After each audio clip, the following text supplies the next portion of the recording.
제가 미국 유학 아주 초기에 학교 바로 앞에 서브웨이가 있었습니다.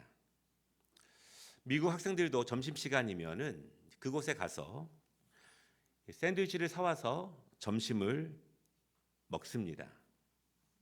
그 모습을 보고 저도 먹고 싶었어요.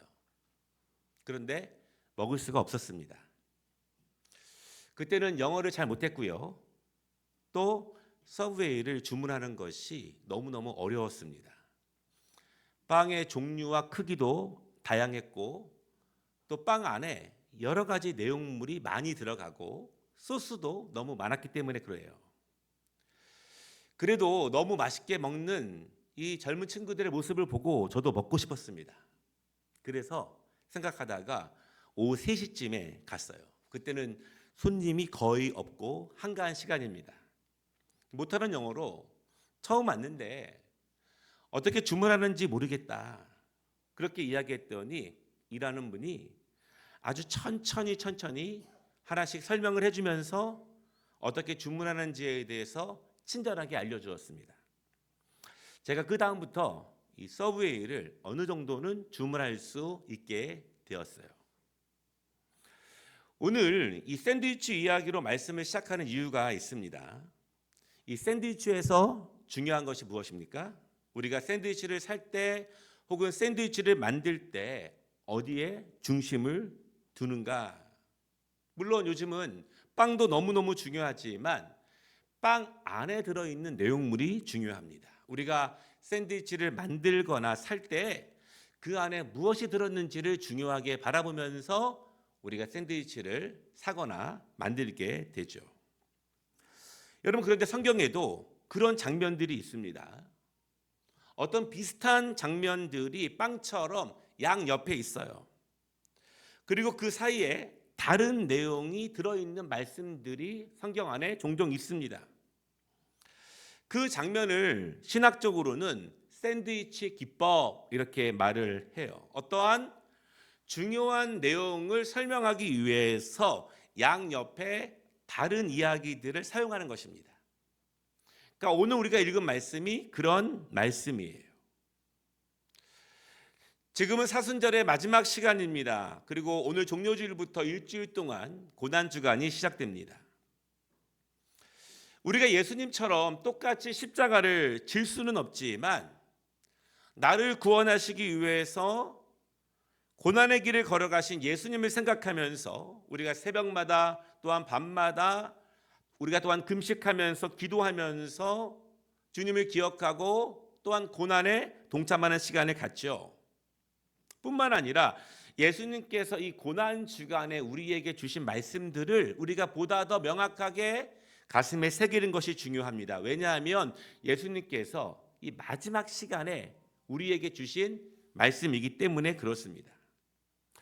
그래서 오늘 우리가 이 말씀을 통해서 나 자신은 물론 우리 가정, 우리 교회, 그리고 우리나라를 살리는 말씀으로 이 고난주간 말씀을 받는 것이 너무너무 중요해요.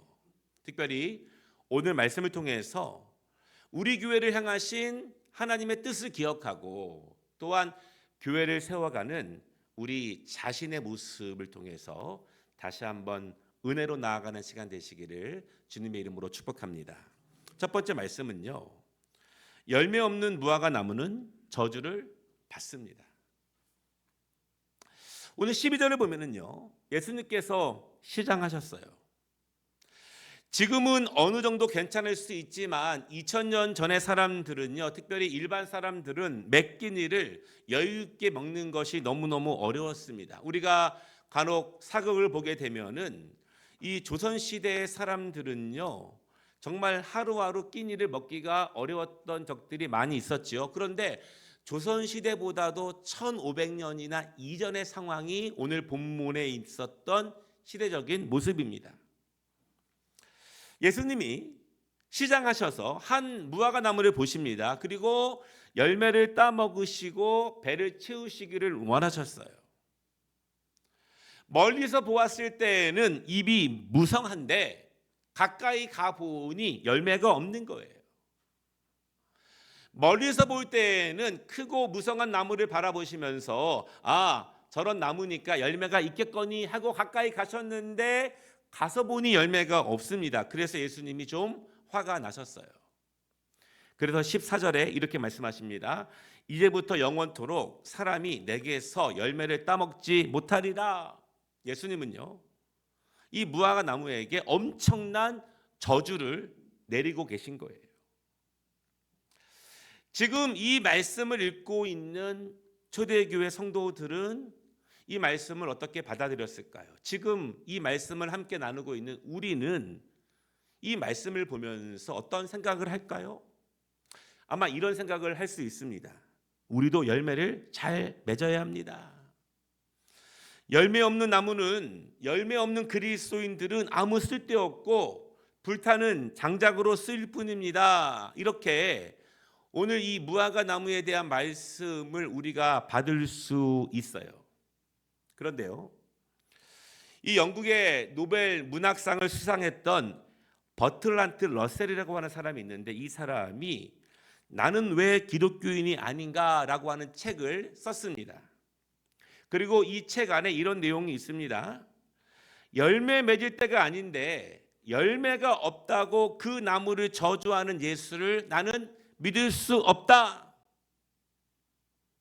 여러분, 왜냐하면 우리가 읽은 13절 마지막 부분에 보면은 그때가 무화과 나무가 열매를 맺는 시기가 아니라고 이 마가복음의 저자가 분명히 이야기를 하고 있기 때문에 그렇습니다. 아마도 예수님도 그 사실을 모를 리가 없습니다. 유대인이시니까. 그런데도 과하게 그 무화과 나무를 저주하고 계십니다.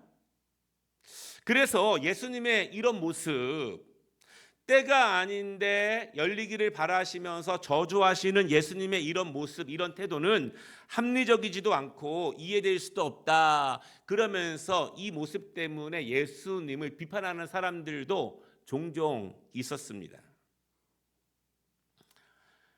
장면이 조금 바뀌어서요, 20절부터 다시 무화과 나무 이야기가 시작됩니다. 하루가 지났어요. 예수님과 제자들은 다시 베다니에서 예루살렘으로 가십니다. 그때 베드로가 어제 주님이 말씀하신 그 무화과 나무가 바짝 말라 있는 것을 봅니다. 그리고 예수님께 말하는 거예요. 예수님, 어제 그 나무가 지금 바짝 말라서 죽어버렸습니다. 예수님의 말씀대로 그대로 되었습니다. 그러니까 예수님이 그 나무를 저주하셨는데 그 저주의 말씀이 그대로 이루어진 것입니다. 그런데 예수님은요, 22절에서 한 말씀을 더 하십니다. 하나님을 믿으라. 이 말씀을 읽는 정상적인 독자들이라면, 성도들이라면 이 말씀의 내용을 굉장히 의아하게 생각합니다. 예수님이 하신 일들을 도무지 이해하기가 어려워요. 아니, 때도 아닌데 열매가 없다고 그 나무를 저주하시고 저렇게 자신의 능력을 이유 없이 저주하는 데 사용하는 저분을 우리가 정말 믿고 의지할 수 있느냐? 예수님이 그냥 말로만 저주하신 것이 아니라 실제로 그렇게 됐어요. 그리고 하나님을 믿으라 이렇게 말씀을 하십니다. 이미 예수님께서 저 나무에 대해서 분명히 과한 행동을 하신 것 같은데 더 나아가서 이것이 하나님에 대한 믿음과 연결된다 이렇게 말씀하시는 것입니다. 여러분, 그런데 이 정도로 끝이 아니에요. 23절 말씀을 보면은요, 누구든지 이 산을더러 들리어 바다에 던져지라 하며 그 말하는 것이 이루어질 줄 믿고 마음에 의심하지 아니하면 그대로 되리라. 아멘. 예수님께서는요, 단순히 열매 없는 무화과 나무를 넘어서 이것이 산을 바다에 던지는 믿음의 문제와 연결된다고 말씀하시는 거예요. 그러니까 제자들은 의아한 거예요. 놀랍기도 합니다. 무화과 나무로 시작한 말씀이 실제로 이루어졌고 저주와 같은 말씀이 실제로 이루어졌고 그리고 그 나무가 말라 비틀어졌는데 예수님은 이러한 믿음이 산을 바다로 옮기는 믿음과 같다 이렇게 말씀을 하고 계시기 때문에 그래요. 우리가 읽기는 읽어도 이 모든 것들이 잘 이해가 되지 않겠죠. 아마 제자들도 그랬고 아마 초대교회 성도들도 그럴 수 있습니다. 그러나 이 안에는 예수님의 뜻이 담겨져 있습니다. 어떤 뜻일까요? 이런 것일 거예요. 하나님의 말씀은 이루어진다는 것입니다. 축복의 말씀도 그대로 이루어지지만 저주의 말씀도 어찌 보면 제자들은 예수님이 농담처럼 한 말씀 같지만 저주의 말씀도 그대로 이루어진다는 것입니다. 그리고 그 안에는 하나님의 뜻이 있다는 거예요. 정말 이루어질까? 그렇게 생각하지 않았을 수 있지만 예수님의 말씀은 산을 바다에 옮기는 그 믿음의 말씀처럼 이 저주의 말씀도 그대로 이루어진다는 것입니다. 사랑하는 여러분, 우리가 하나님의 말씀을 볼 때 기억해야 될 것은 예수님은요, 실제로 축복의 말씀도 하고 계시지만 예수님은 저주의 말씀도 하셨습니다. 이 모세 율법을 보면은요, 우리를 강건하게 하는 축복의 말씀도 너무너무 많지만 우리를 징계로 인도하시는 말씀도 너무너무 많아요. 그런데 그 저주의 말씀이라고 해서 예수님께서 기분 따라 하시는 말씀이 아니에요. 예수님이 기분 나쁘셔서 갑자기 저주의 말씀을 하시는 것이 아니라 그 안에는 하나님의 뜻이 있다는 사실을 믿으시기 바랍니다. 그리고 그 말씀도 그대로 이루어졌습니다. 저주의 말씀도 이루어졌고 또한 그 말씀도 계속 이루어진다는 사실을 우리가 믿는 거예요. 그러므로 여러분, 우리가 축복의 말씀을 믿음으로 받고 축복의 길을 신실하게 걸어가는 것이 중요합니다. 내가 축복의 말씀을 받았다고 해서 내 감정이 기분이 좋았다고 해서 목사님이 축복의 말씀을 전할 때 내 마음이 편안하고 기분이 좋았다고 해서 그렇다고 그 말씀이 우리에게 이루어지는 것은 아니에요. 내가 그 말씀을 받아 그 축복의 길로 신실하게 걸어갈 때 그 말씀이 이루어질 줄을 믿습니다. 마찬가지로 저주의 말씀도 그렇습니다. 우리는 그 길을 가지 말아야 되는 거예요. 나는 저주의 말씀은 듣기 싫어. 꼭 나에게 하시는 말씀 같은 저주의 말씀은 나는 별로 좋아하지 않아. 이것이 중요한 것이 아니라 실제로 그 저주의 말씀이 말하고 있는 그 길을 내가 가지 않는 것이 더 중요하다는 거예요.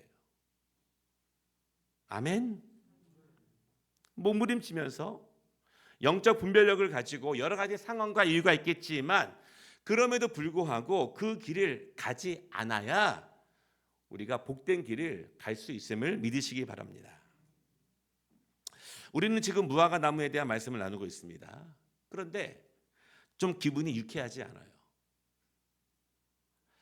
내가 저주를 받은 것도 아닌데, 내가 말라 비틀어진 것도 아닌데 예수님께서 열매 없는 나무를 그렇게 하셨다는 것을 우리는 조금 불편하게 받아들일 때가 있습니다.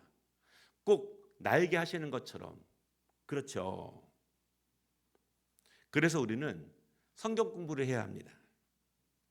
말씀을 바르게 해석하지 않으면요, 괜한 말씀에 기분이 좋아질 수도 있지만 어떤 말씀 때문에 괜히 감정이 냉랭해질 수도 있어요.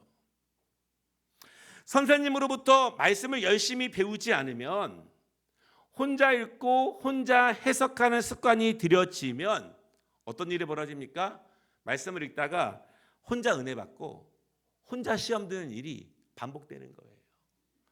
축복의 말씀 같으면 괜히 기분이 좋아져서 은혜 받고 저주의 말씀 같으면 꼭 나에게 하는 말씀 같으니 괜히 우울해지고 마음이 냉랭해지게 되죠. 성경을 많이 읽지만 말씀 안에 담겨진 본래 뜻을 모르면 그렇게 된다는 것입니다. 그러나 여러분, 우리가 성경을 잘 배우면 예수님이 왜 그렇게 하셨는지 이유를 알 수 있어요. 왜 성경의 저자들이 그렇게 기록됐는지를 알 수 있습니다. 말씀 안에 숨겨진 본래 뜻을 우리가 알 수 있는 거예요. 그러면 오늘 예수님은 이 무화과 나무를 통해서 무엇을 말씀하고 계신가? 두 번째 말씀은요,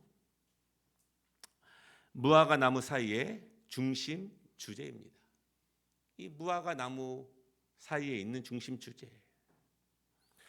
오늘 말씀은 고난 주간 화요일 정도에 일어난 사건으로 알려져 있습니다. 예수님께서 3년 동안 가르치신 말씀의 내용도 매우 중요하지만 마지막 5일 동안 보이시고 행하신 사역은 정말 중요한 내용들이에요. 예수님께서 3년 동안 행하신 사역들에 대한 결론적인 부분입니다. 뿐만 아니라 하나님께서 그 아들을 이 땅에 보내신 이유를 이루시는 마지막 5일간의 일정이 담겨져 있어요.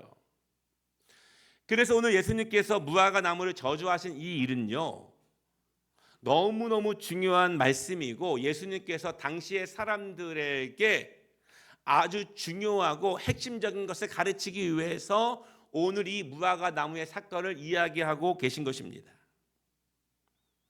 오늘 두 장면, 무화과 나무를 저주하시는 말씀과 정말 말라버린 사건, 그 사이에 중요한 한 사건이 있습니다. 그것은 오늘 15절부터 18절까지 이어지는 성전을 깨끗하게 하시는 사건이에요. 그것이 오늘의 중심 사건입니다. 샌드위치로 말한다면 두 개의 무화과 나무 사이에 있는 그 내용물이에요. 두 개의 무화과 나무는 빵이고 성전에 대한 말씀이 샌드위치의 내용물에 해당됩니다. 예수님은요, 열매 없는 무화과 나무를 저주하신 후에 15절을 보면은 예루살렘에 들어가셨고 또한 성전 안에 들어가셨습니다. 그런데 들어가셔서 좀 무서운 행동을 하십니다. 성경 전체에서 한 번도 보이신 적이 없는 굉장히 과격한 행동을 하세요. 어찌 보면 좀 무섭고 폭력적으로 보일 만큼 평소에 예수님의 가르침, 그분의 성품, 그분의 모습과 다른 거친 행동을 하고 계셔요. 성전 안에서는 어떤 일이 벌어졌습니까? 성전 마당에는 장사하는 사람들이 많았습니다. 그들이 무엇을 팔까요? 이 제사를 드릴 때 사용하는 짐승들을, 제물을 파는 사람들입니다. 원래 제사에 쓰는 제물은요, 자기가 집에서 정성껏 잘 키운 짐승으로 드리게 되어 있습니다. 그것이 어린 양이든지 염소나 비둘기라도 집에서 정성껏 키워서 그 중에 흠이 없고 건강하고 좋은 것으로 하나님께 제사를 드리는 거예요. 그것이 모세 율법의 가르침이고 오랫동안 그렇게 진행이 되었습니다. 처음에는 그렇게 했어요. 그런데 점점 그렇게 하는 것이 힘들어집니다. 특별히 멀리 사는 사람들은요, 집에서부터 짐승을 끌고 며칠 동안 예루살렘까지 데리고 오는 것이 너무너무 힘들어지는 거예요. 그래서 점점 편리한 방법들을 연구합니다. 언제부턴가는요, 예루살렘 근처에서 재물을 모아다가 파는 사람들이 생겼습니다. 편리하죠? 나중에는 성전 안에까지 들어와서 제사에 쓸 짐승들을 파는 일이 벌어지는 거예요. 그러면 사람들은요, 돈만 가지고 와서 성전 안에서 짐승을 사서 제사를 드립니다. 점점 편리해지고 있어요. 원래 모세 율법에 따르면 좋은 제물로 정성껏 하나님께 제사를 드리는 것은 너무너무 중요해요. 그런데 이 결과만 중요한 것은 아니었습니다.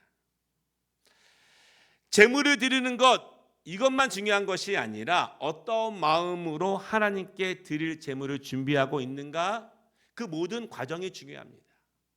기독교의 신앙은 결과의 신앙이 아니에요. 내가 나왔다, 뭘 했다, 이것이 중요한 것이 아니라 과정, 어떤 마음으로, 어떤 모습으로, 어떤 삶으로 내가 걸어가고 있느냐, 준비하고 예비하고 있느냐, 그 과정이 훨씬 더 중요합니다. 예를 들면 우리가 봉헌을 많이만 드리면 되는 것일까요? 내가 어떤 방식으로 물질을 벌고 있는지, 내가 얼마나 정직하고 신실하게 일터에서 일하고 있는지, 그리고 어떤 마음으로 준비하고 있는지, 어떻게 드리고 있는지 이 전 과정을 하나님께서 받으신다는 것입니다. 마찬가지로 모세 율법에서 제물을 하나님께 드리는 의미, 하나님이 기뻐 받으시는 제물의 의미는 이러했습니다. 그런데 점점 힘든 것은 사라지는 거예요. 그리고 점점 편리하게 변질되어 갑니다. 과정은 사라지게 되고 결과만 중요하게 여깁니다. 그러니 이제는 제물을 정성껏 잘 키워서 하나님께 드릴 기쁜 마음으로 준비해서 오는 것이 아니라 어떻게 해요? 가서 사면 되지, 이렇게 변해버린 것입니다. 현대교회도 그런 면들이 많이 있습니다. 이 과거에는요, 우리가 봉헌을 드릴 때 새 지폐를 준비해서 미리 딱 준비해서 우리가 드릴 때가 있었습니다.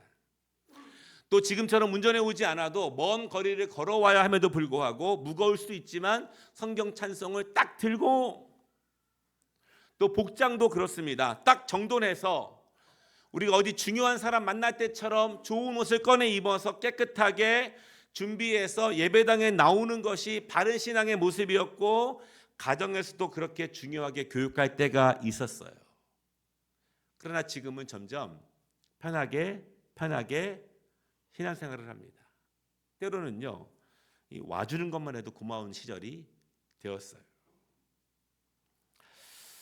문제는 재물을 성전에 와서 구입하는 것으로 끝나지 않습니다. 재물을 파는 사람들이 있죠. 장사하는 사람들은 장사할 수 있는 권리를 얻어야 합니다. 구역을 배당받아야 됩니다. 그 일을 누가 하죠? 성전의 중요한 인물들이 해요. 그들이 누구입니까? 오늘 18절과 27절을 보면은 제사장들과 서기관들과 장로들이다, 그렇게 말하고 있습니다. 그들은요, 성전에서 벌어지고 있는 사역을 통해서 또 다른 이익을 추구하고 있습니다. 단지 성전에 와서 재물을 사는 것을 넘어서 성전 안에서 경영이 이루어지고 있고 사업이 이루어지고 있고, 그것을 일부 사람들이 독점하고 있는 것이에요. 이것은요, 단지 성전이 상업적으로 변했다, 이것만을 의미하는 것이 아닙니다.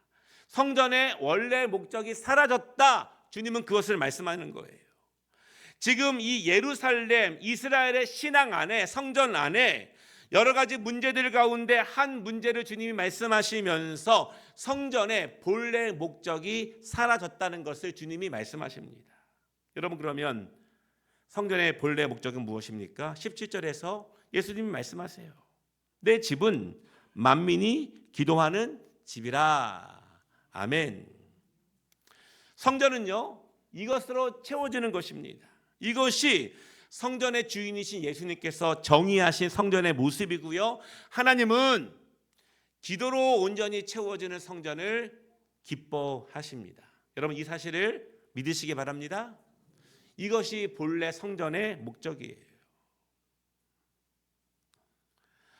현대 교회들에는요, 많은 것들이 있어요. 어떤 교회들은 너무너무 시설이 잘 돼 있어서 저도 그런 모습을 볼 때마다 그 교회에 다니고 싶어요. 너무 시설이 좋아서. 점점 즐겁고 편리한 장소로 만들어지는 것도 중요하죠. 그래서 교회 안에 놀이방도 있고 카페도 있고, 뿐만 아니라 성도들이 즐겁게 교제할 수 있도록 각종 친교 모임, 스포츠 모임, 취미 모임도 교회 안에 굉장히 많이 있습니다.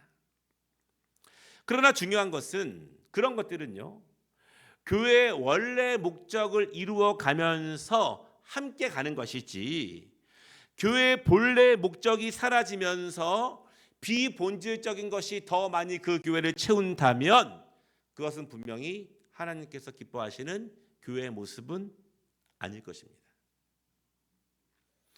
교회의 본래 목적, 예배하고 기도하는 것, 각 성도들이 하나님을 만나고 하나님과 깊은 영적인 교제를 하고 그 안에서 회복되고 치유받고 비전을 이루어가는 능력, 여러분, 그것은 사람에게서가 아니라 하나님께로부터 온다는 사실을 믿으시기를 바랍니다. 성도의 교제 중요할 수 있어요. 친교 모임 중요할 수 있습니다. 스포츠 모임 중요할 수 있어요. 그러나 거기서 얻어지는 인간적인 위로와 평안이 교회의 본래의 목적이 아니라 온전한 예배와 기도를 통해서 성령께서 내려주시는 위로와 평안과 치유가 하나님의 교회의 본래의 목적이라는 사실을 믿으시기를 바랍니다. 우리가 신앙이 없을 때에는 셀 모임을 통해서 식사를 통해서 신앙의 어떤 힘을 얻을 수 있어요. 그러나 거기에 만족하는 것이 아니라 우리를 진정으로 위로하시고 우리에게 진정한 치유와 회복을 주시는 그 하나님을 기도와 예배로부터 얻으시기를 주님의 이름으로 축복합니다. 그 힘으로요, 한 주간도 승리하는 것입니다. 그 힘으로 우리가 한 주간 동안 하나님의 나라를 세워가는 것입니다. 하나님은 교회를 통해서 그것을 기대하시고 그런 교회를 하나님이 축복하시고 그렇게 교회를 이루어 가시는 믿음의 종들과 하나님이 함께 하십니다. 말씀을 마치겠습니다. 오늘 예수님은 열매 없는 무화과 나무를 저주하십니다. 어떤 의미일까요? 그것은 성전을 의미하는 거예요. 성전이 마땅히 맺어야 하는 열매를 맺지 않고 있다는 것입니다. 본래의 목적을 잃어버렸다는 것입니다. 편리한 것으로 성전이 채워지고 그 안에 하나님께서 기뻐하시지 않는 목적들이 성전 안에 가득 차 있어요. 어떤 목적들? 인간적인 목적들. 누구의 유익을 위한, 누구의 즐거움을 위한 인간적인 목적들이 가득 차 있고 성전의 원래 목적은 그 안에 존재하지 않습니다. 그리고 예수님은 그 성전을 저주하고 계십니다. 그 성전의 종말을 말씀하고 계시는 거예요. 예수님께서 마가복음 13장에 이렇게 말씀하시는데요. 예수께서 이르시되 내가 이 큰 건물을 보느냐 돌 하나도 도리에 남지 않고 다 무너뜨려지리라. 아멘. 그 나무가 열매 없는 나무가 말라 비틀어진 것처럼 예루살렘 성전도 반드시 그렇게 돼요. 겉으로는 멀쩡하고 화려해 보이지만 가까이 가 보았더니 아무것도 없는 그 성전, 그 무화과 나무 그렇게 된다는 것입니다. 사랑하는 여러분, 그 목적을 잃으면 쓸모가 없어지는 거예요. 쓸모가 없어지면 하나님은 하나도 아까워하지 않으십니다. 다윗으로 인해서 처음 세워졌던 그 화려했던 예루살렘 성전도, 솔로몬을 통해서 아름답게 채워졌던 그 성전도 목적을 잃어버리면, 그 맛을 잃어버리면 하나님은 하나도 아까워하지 않으셔요. 그냥 무너져 버립니다. 우리 교회도 마찬가지예요. 목적을 잃으면 예루살렘 성전 무화과 나무와 같은 종말을 맞이할 것입니다. 교회만 그렇겠습니까? 아니에요. 목사도, 장로도, 안수 집사도, 권사도, 모든 그리스도인들도 그 목적을 잃으면, 그 맛을 잃으면 무화과 나무와 같은 결과를 맞이할 것입니다. 이것이 예수님께서 고난주간에 우리에게 당시에 수없이 많은 사람들에게 주시는 메시지예요. 무엇이 중요한가? 무엇이 본질인가? 우리가 고난주간을 보내면서 우리 교회를 통한 하나님의 뜻이 무엇인지를, 우리 교회 안에 무엇을 더욱더 채워야 하는지를, 우리 그리스도인들은 무엇을 채우기 위해서 부름받은 종들인지를 다시 한번 기억하는 시간이 되기를 원합니다. 여러 가지 필요한 것들이 많이 있겠지만 그럼에도 불구하고 본질을 잃어버리면 쓸모없어져요. 사랑하는 여러분, 이번 고난주간 하나님께서 우리 교회에게 원하시는 뜻이 무엇인지, 나를 부르신 목적이 무엇인지를 다시 생각해 보고 결단하고 목적에 합당한 우리의 모습이 되기를, 우리 교회의 모습이 되기를 주님의 이름으로 축복합니다.